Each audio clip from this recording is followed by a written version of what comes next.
Hello hi welcome back to our channel. This is Hajira. ఇవాళ మనం గోరు చిక్కుడు ఫ్రై అయితే చూడబోతున్నామండి. చాలా టేస్టీగా ఉండే ఈ గోరు చిక్కుడిని బాగా శుభ్రం చేసేసుకొని ఇలా పాత్రలో బాగా ఉడికించేసుకోవాలండి. చూడండి ఎంత బాగా ఉడికిపోయాయో కదా. ఇలా టెస్ట్ చేసుకోవాలండి ఉడికాయా లేదా అనేసి. బాగా అయితే ఉడికిపోయాయి.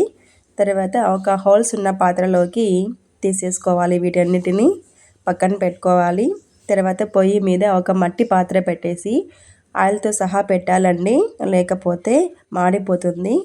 పల్లీలండి, ఒక కప్పు పల్లీలు వేసేసుకొని వేయించుకోవాలి. ఈ పల్లీలు అనేటివి ఈ గోరి చిక్కుడు ఫ్రైకి మనకి చాలా టేస్ట్ని అయితే ఇస్తాయండి. ఆవాలు ఒక చెంచా, జీలకర్ర ఒక చెంచా వేసుకొని పచ్చిపప్పు అండి,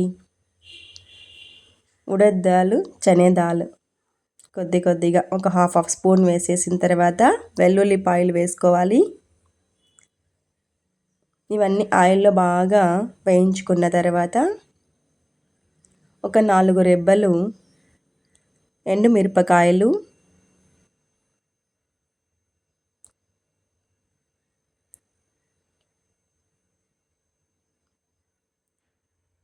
తర్వాత మనం పక్కన పెట్టుకున్నటువంటి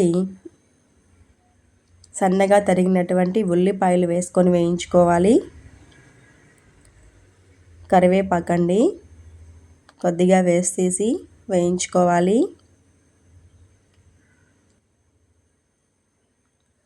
ఒక చెంచా పసుపు వేయాలి.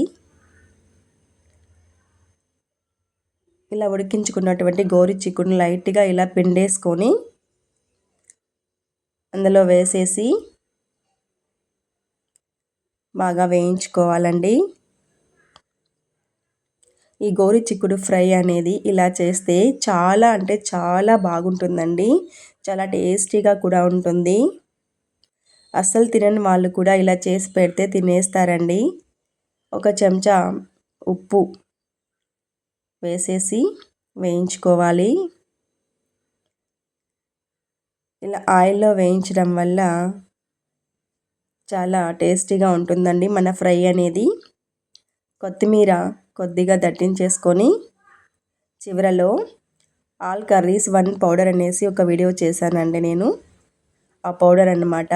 నేనైతే అన్ని కర్రీస్కి ఆ పౌడర్ యూస్ చేస్తాను. ఒక్కసారి ప్రిపేర్ చేసి పెట్టుకుంటే మనకి ఇలా ఫ్రైలకు కానీ కర్రీస్కి కానివ్వండి, అన్నంలోకి కానివ్వండి, టిఫిన్స్లోకి కానివ్వండి చాలా బాగా ఉంటుందండి. మనకి గోరు చిక్కుడు ఫ్రై అయితే రెడీ అయిపోయిందండి. Bye, thanks for watching.